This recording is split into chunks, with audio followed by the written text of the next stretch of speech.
Bendiciones, hermanos y amigos, con ustedes el profesor Ramón Romero. Hoy viernes, día de preparación para el sábado, viernes 7 de octubre. Lección número 2, muerte en un mundo pecaminoso. Para memorizar. Por tanto, como el pecado entró al mundo por un hombre, y por el hombre la muerte, así la muerte pasó a todos los hombres por cuanto todos pecaron. Romanos 5:12. Amoroso Padre, prepara nuestras vidas y asperja diariamente tu sangre en nosotros para que seamos limpiados con tu sangre hermosa y valiosa del universo, la sangre de Cristo, la que nos limpia de todo pecado. Es en tu nombre que te lo pedimos. Amén. Para hoy viernes, repaso de la lección número 2. Antes del repaso, invito a que ustedes se suscriban a este canal de YouTube Ramón Romero y suscriban a otros terceros para que se beneficien de esos estudios de la palabra de Dios. Dios nos hizo para que anduviésemos en buenas obras. ¿Por qué Dios nos hizo para que anduviésemos en buenas obras? Porque en la medida en que nos parezcamos a Dios, mediante la santificación del Espíritu Santo en nuestras vidas, más iremos aborreciendo lo malo y más amaremos o más nos aferraremos a lo bueno. Dios quiere que le obedezcamos porque quiere vernos felices. Dios no tiene felicidad. Él es la felicidad. Nunca hubo un momento cuando Dios estuviera indiferente, porque el amor no es indiferente. Y como Dios es amor, no nos puede ver perdidos y Él seguir sentado en un trono o manejando el universo sin sentir compasión del caído. Cuando un niño se cae, especialmente un hijo tuyo se cae y se da un golpe fuerte, usted inmediatamente acude a tomarlo, levantarlo del suelo y a untarle algo para que el niño se sane pronto o lo lleve al médico. Dios es más de ahí. Dios nos hizo para que anduviésemos en buenas obras. Y buenas obras significa en la santidad de Él, en el carácter de Él. Dios aborrece el pecado por dos razones. Aborrece el pecado porque Él no lo creó y lo aborrece porque el pecado borra su imagen de nosotros que fuimos hechos a imagen y semejanza. A imagen y semejanza. Y como Dios es rey en su esfera, Él quiere que seamos reyes en nuestra esfera. Y los reyes son educados con buena costumbre, justo para hablar. Es raro ver a un rey diciendo palabras sandeces o palabras réprobas, palabras obscenas. Los reyes no pueden decir eso porque son reyes. Y asimismo no pueden vestir como la plebe, tienen que vestir como la aristocracia o como lo es el reinado. Por eso la reina Isabel II, la que falleció hace poco, tenía ese gusto para vestir una anciana y vestía con gracia. ¿Por qué? Porque ella se paraba a buscar su ropa, pero no, ella tenía, como tienen los presidentes, tienen una persona especialista en combinar los colores de acuerdo a la estación y de acuerdo al día, si está lluvioso o si está radiante. Hay personas especializadas para combinar los colores y para la ocasión también. Por eso que la reina vestía así. No porque tenía el aliño y el buen gusto de vestir, sino porque había una persona que le indicaba qué usar en qué ocasión, de qué color, a qué hora, y si había mal tiempo o si había buen tiempo. Pues el cristiano debe ser así. Debe de comer como se come en el cielo. En el cielo no se come opíparamente, se come frugalmente. Y así mismo debió haber sido con Adán y Eva antes de caer. Y como yo dije esta semana, Eva no comió porque tenía hambre. Ella fue tentada por el apetito, que es el antojo de comerse algo después de 1 hora de haber comido 2 horas. La lección de esta semana nos ha enseñado que el pecado es malo. Es tan malo que ustedes han visto por internet jóvenes atractivos, hermosos, que son presas de la droga y en 5 años se tornan como personas de 70 años, con pocos dientes o dientes negros, las uñas negras, una descomposición física de esa persona, anatómica de esa persona. Los ojos le brotan, la dentadura se le deforma, los labios se deforman, todo. Y eso es producto de las drogas. Pues eso mismo es el pecado. El pecado es una droga que es difícil, mejor dicho, imposible de abandonar, a menos que no tenga el auxilio de nuestro Dios, que es vida. Y Dios es vida de tal manera que aunque muramos, Él nos va a devolver la vida cuando venga por segunda vez en gloria a buscar a sus santos, a los que hicieron con el pacto con sacrificio. Pero la muerte no la introdujo Dios al planeta. La muerte la introdujo Satanás a través de Adán y Eva. Porque yo explicaba esta semana que para una persona pecar, primero tiene que romper con Dios en su mente. Y al romper con Dios automáticamente mata o roba o miente o adultera o codicia. Porque esos no son pecados, son resultados del pecado. El pecado es una cosa. ¿Qué es pecado? Vivir una vida separada o no tomar en cuenta a Dios. En el comer, en el vestir, en el beber. Eso es pecado, no tomar en cuenta a Dios en nuestra filosofía de vida. Y hay muchas personas que no han matado a nadie, ni han robado a nadie, ni han adulterado con nadie y se van a perder. Porque son moralistas y la salvación no es moral. La salvación es espiritual. Una relación con una persona. Dios es espíritu, dice Juan 5:24, Jesucristo. Dios es espíritu. Y Dios mora en sus hijos a través del instrumento de la tercera persona de la divinidad, que es el Espíritu Santo. Y el Espíritu Santo no nos dará vida. Dice Juan 6, Jesucristo, yo soy el pan vivo que descendió del cielo. Dice textualmente en Juan capítulo 6, nuestro Señor Jesucristo, lo siguiente.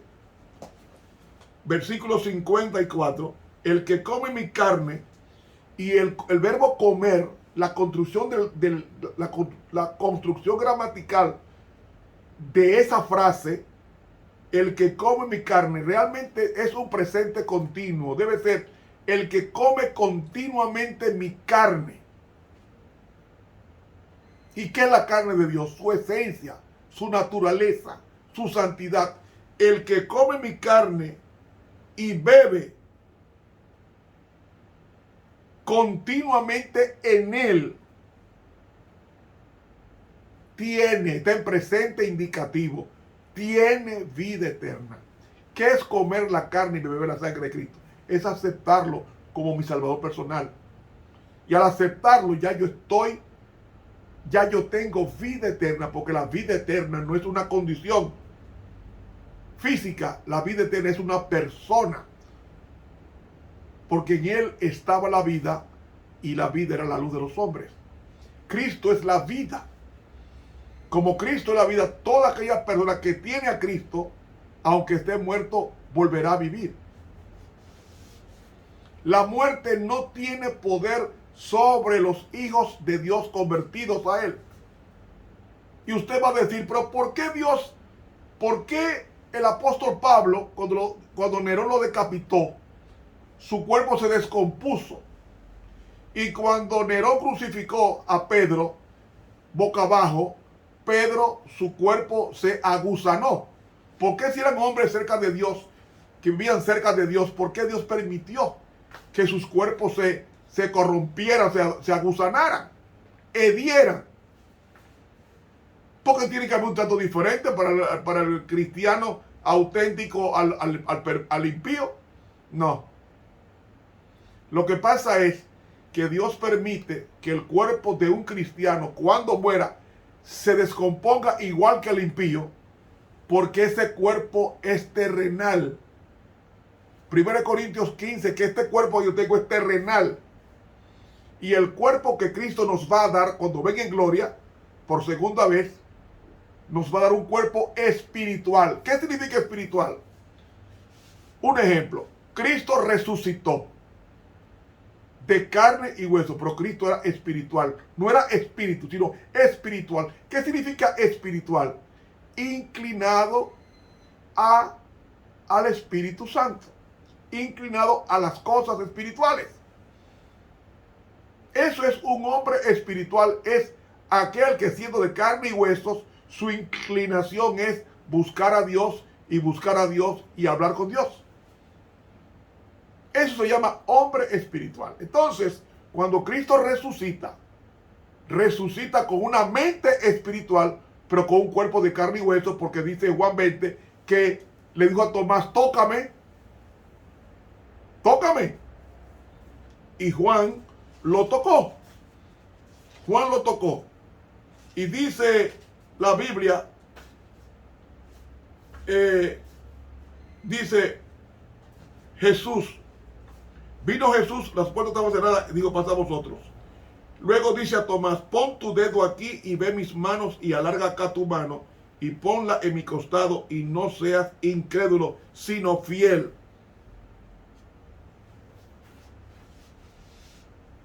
¿Puede un espíritu ser tocado? No. Pero Jesús era de carne y huesos. Y se dejó tocar, porque dice versículo 25, y pusieron mi dedo en el lugar de los clavos y mi mano en su costado, no creeré. Y dice Jesús, he aquí, ve mis manos y alarga tu mano y ponla en mi costado y no seas incrédulo, sino fiel.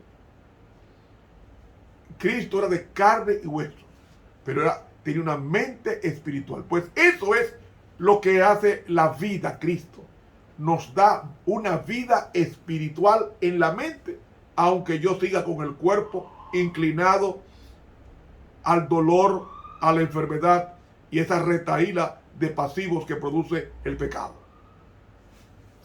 Saben, todas las personas que están muertas, todas, están en el reino de Satanás, porque el reino de Satanás es el cementerio.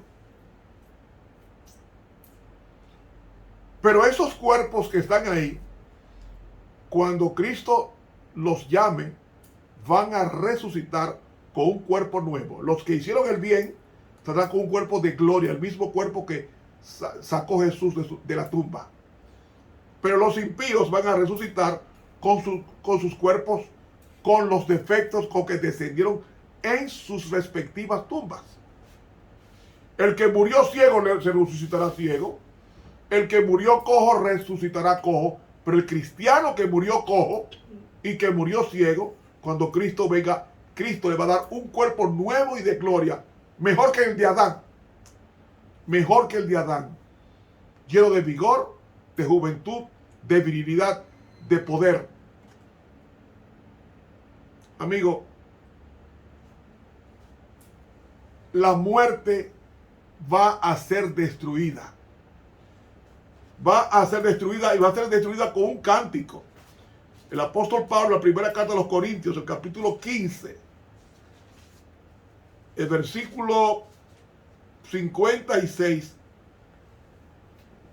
el versículo 55, 56 y 57 rezan así. 1 Corintios 15. ¿Dónde está, oh muerte? En el 54. Y cuando esto corruptible fuere vestido de incorrupción y esto mortal fuere vestido de inmortalidad, entonces se efectuará la palabra que está escrita en Isaías 25:8. Sorbida. La mejor traducción no es sorbida. En el griego dice devorada, engullida. La muerte va a ser devorada con victoria. Va a ser destruida por Dios, por el fuego. ¿Dónde está, oh muerte, tu aguijón? ¿Dónde, oh sepulcro, tu victoria? Ya que el aguijón de la muerte es el pecado y la potencia del pecado, la ley. Mas a Dios gracias que nos da la victoria por el Señor nuestro Jesucristo. Hermanos, eso es lo que va a hacer Dios. La muerte es un sueño. Jesús lo dijo en Juan 11. Lázaro duerme y yo voy a despertarlo, pero él estaba muerto. Es más, Lázaro tenía 4 días de muerto, que ya estaba en descomposición biológica. Dice que su cuerpo hedía de 4 días.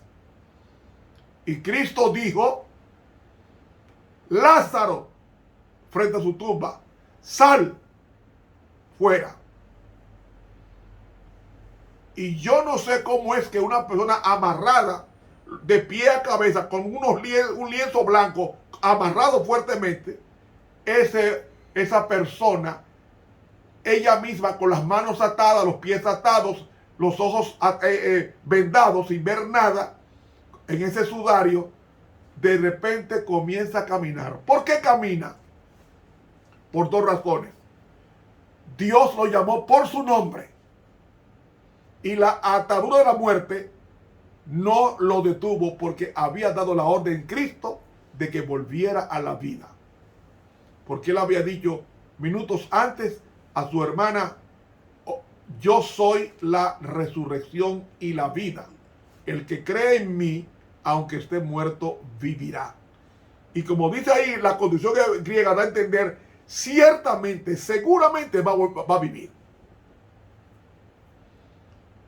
Y hermanos, Lázaro cuando salió de la tumba no hedía. Tenía su piel rosada, el rosado de la juventud, con ese tinte rosado de la juventud. Y nadie se puso, cuando Lázaro salió de la tumba, ninguno se puso un pañuelo en la nariz, porque Lázaro olía agradablemente, porque la resurrección y la vida hace que la persona resucitada resucite con el perfume con que Cristo resucitó. ¿Recuerdan ustedes que Cristo fue perfumado de arriba abajo por una mujer que le echó aceite? Lo bañó con aceite, con un perfume, mejor dicho. Ese perfume se mantuvo con Jesús hasta después de la resurrección. Era un perfume equivalente a 300 días de trabajo. Mira si costaba tanto eso. Si usted gana $1,000 semanales, multiplíquelo por 10, por 4 y luego por 10. Ese es un perfume que costaba $40,000.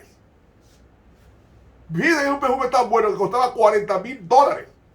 Es una comparación que estoy haciendo. Era un perfume costosísimo. Y ese perfume era mejor que el perfume francés. Y ese perfume se derramó en Jesús. La mujer pecadora lo derramó sobre Jesús y llenó todo el cuarto de esa fragancia. Y con esa fragancia fue Jesús al madero. Y con esa fragancia Jesús resucitó. Y ese perfume se mantuvo, porque el sacerdote en el Antiguo Testamento tiene que estar perfumado para estar en la presencia de Dios. Y cuando Cristo ascendió al cielo, ascendió con el perfume del poder de Dios que estaba en él, de la resurrección, porque la resurrección da un perfume sui generis, un perfume único al resucitado. Es decir, todos los hijos de Dios, cuando resuciten, resucitarán con el perfume de la eterna juventud y del perfume con que Cristo ascendió al cielo, cual mirra fragante. Así que, hermanos, la muerte no la miremos con miedo, porque los muertos en Cristo resucitarán primero. ¿Qué produce la muerte? Es producto del pecado. Las personas que más obedecen la palabra de Dios son las personas que más duran, biológicamente hablando. Si yo no fumo, ni bebo, ni hago nada malo en mi cuerpo, por lógica, por biología me dice que debo durar más vivo que una persona que lleva una vida licenciosa. Y eso lo produce la palabra de Dios. Esa vida de paz, de pleno completo en el dominio en el Señor. Eso produce longura de ánimo y longura de años. Ay, hermanos, se nos fue el tiempo. Lamentamos mucho que la lección, el tiempo no nos diera, pero ya para mañana, la próxima semana, tendremos la lección número 3. Comprendamos la naturaleza humana. Suscríbase a este canal de YouTube, Ramón Romero. Dele clic a la campanita y amplíe este universo de escuchas y de veedores. Dios nos bendiga y nos guarde. Estuvo con ustedes el profesor Ramón Romero.